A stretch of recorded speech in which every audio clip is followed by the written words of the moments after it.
জয় গুরু। আজ আমি আর একটা ছোট্ট গল্প বলবো, আপনাদের কাছে শেয়ার করব। আপনারা মন দিয়ে শুনবেন, খুব অল্প সময়ে।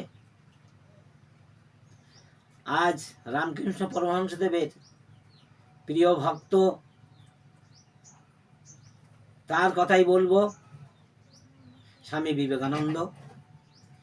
তিনি তার ধর্ম প্রচারের জন্য যখন শিকাগো শহরে পাঠিয়েছিলেন, তখন তিনি পরপর একাধিক ক্রমে 7 দিন এক নাগাড় তিনি ধর্ম আলোচনা করে যেতে পেরেছিলেন। শুধুমাত্র তার দয়ায় এক ভক্ত দেখে যে সামনে একজন বয়স্ক দাড়িওয়ালা মানুষ বিড় করে যেন বলতে চায়। পাশের লোকটা শুনতে পেল যে আমাকে একটু বলতে দাও না।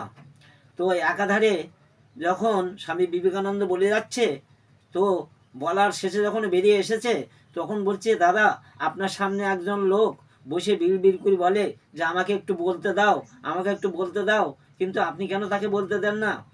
পরের দিন যখন তিনি দেখলেন, আবার আলোচনা শুরু করলেন, তখন সামনে দেখলেন তার গুরুদেব। তিনি দেখে অবাক হয়ে গেলেন, রামকৃষ্ণ পরমহংসদেব এখানে আসার কথা নয়, তিনি এই 7 সমুদ্র 13 নদী পার দিয়ে কেমন করে এলেন? তাই তিনি বললেন, যখন তার কাছে গেলেন, তখন তিনি বললেন, দেখো নরেন, তুমি যখন আমার কথা বলো, আমি তোমার জিভার উপরে বসে আমার কথা তখন আমি বলি। আমাদের এই পর্যন্ত ছোট্ট গল্পটা আমি শেষ করলাম। জয় গুরু। সবার ভালো লাগলে সবাই সাবস্ক্রাইব করে দেবেন, আর নতুন নতুন তথ্য শোনার জন্যে আগ্রহী হয়ে থাকবেন। জয় গুরু।